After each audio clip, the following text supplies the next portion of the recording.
Real News Network. I'm Jessica Devereaux in Washington, and welcome to this edition of the Bill Black Report. Now joining us is Bill Black. Bill is an associate professor of economics and law at the University of Missouri, Kansas City.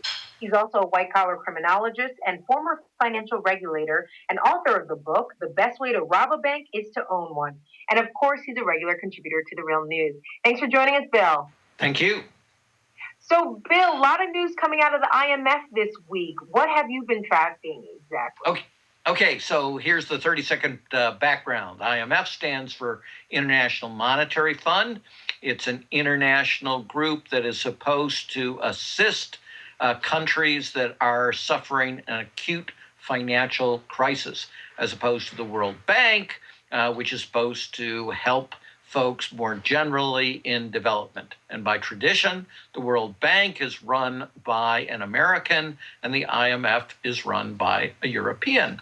In this case, by a series of French politicians, currently Madame Lagarde, and it's the IMF and she have gotten into a series of major embarrassments recently. First, she is being charged with a crime while she sits as head of the IMF.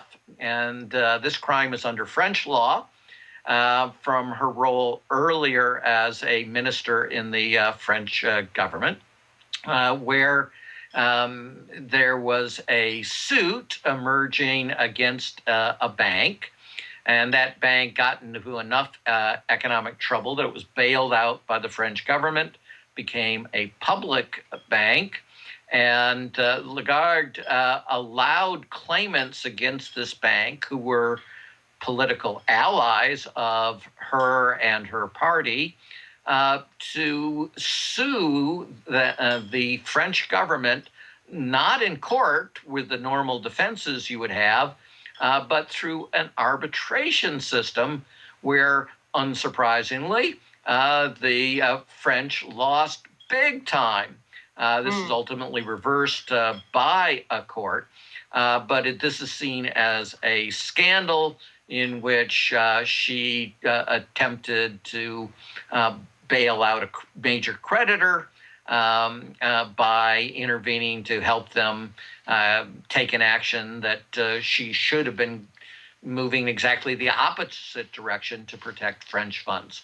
So it's a weird crime from a U.S. perspective in that the charge is negligence as opposed to deliberate crime, but it's still obviously a major embarrassment. Second big thing, the IMF has long been criticized, including by a Nobel Prize winner in economics, as being staffed, and I quote, by third-rate economists, and has been traditionally, while supposedly helping nations in economic crisis, it has been a very neoliberal hammer that says, hey, actually, we're going to force your head of state out of office. And hey, we don't like a whole bunch of policies that you have, which we think are not good for other European nations and such. And so you are going to change all those policies. And you're like going to, what they did in Greece. Like what they did in Greece, but even worse in in literally 60, 70 different nations. And this is very tied in with the Washington Consensus as well, and, pushing all these nations towards very right-wing policies. Anyway, so IMF, with all those problems, has at least had a standing doctrine that says you can't hammer the government in this way without giving it and force it into a position where it is in a long-run debt trap where it can't get out, because that's just stupid, right? And so when it came to Greece and the European Union wanted the IMF involved in the supposed bailout of the Greeks, which is really a bailout of mostly German, but not exclusively German banks, they had to ignore this requirement of the IMF because Of course, that's exactly what they were forcing the Greeks into, and all of the economic work by IMF economists showed that. Now, on top of that, the IMF forever has been this big believer in austerity, but IMF economists have started to publish that austerity is an incredibly stupid response to an economic crisis. But aren't they third-rate economists, Bill? Like you were saying. Well, no, these are the new economists hired in part because of the embarrassment of the really bad pro-austerity economics that didn't work, right? Okay. And so the economics profession, parts of it actually have been changing for the better. IMF has some of that flavor. And if you simply do straight work in economics, of course, you would have found, as they did, that not only did austerity fail, but that stimulus worked really well. So IMF has started publishing papers that say not only did stimulus work, stimulus was more effective than its proponents said it would be, right? So, and coming from the IMF, this is pretty amazing stuff. So all of that had to get ignored in Greece. Forcing Greece into a debt trap had to be ignored. They couldn't go to their board, which they're supposed to, with their plan on Greece, because they would have had to explain they were violating their own rules. So they didn't even go to their board.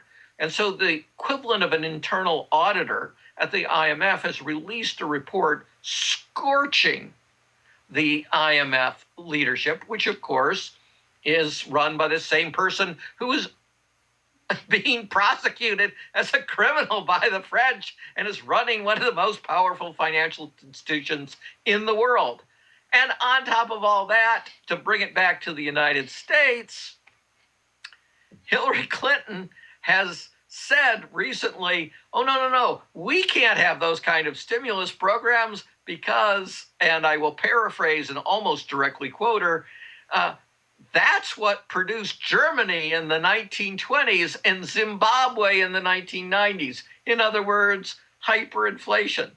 So Hillary Clinton, the Democratic nominee for the president, is now far to the right, in the loony right, of the IMF and where its third-rate economists used to be. So now we have the insanity that Hillary Clinton is far, far, far to the right of the most historically right-wing loony economists, the third-rate economists at the IMF.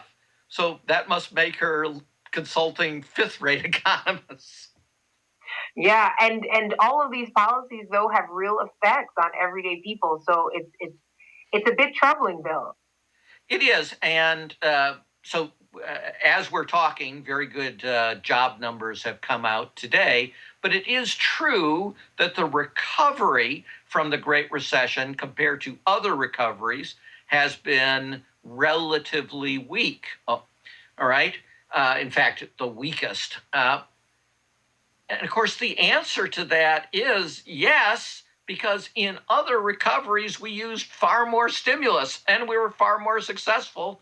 And the Republicans blocked that stimulus. Unfortunately, it wasn't just the Republicans, because, of course, it was famously the revolt of the Blue Dog Democrats, the conservative Democrats, that caused the stimulus bill to be dramatically reduced.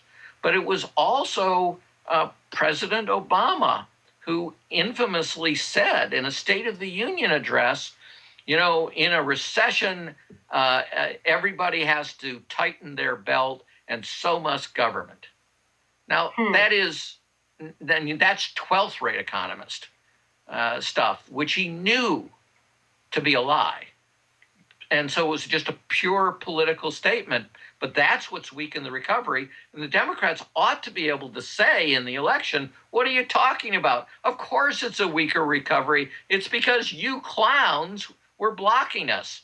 Unfortunately, there's a lot of dirty laundry on the Democratic side as well.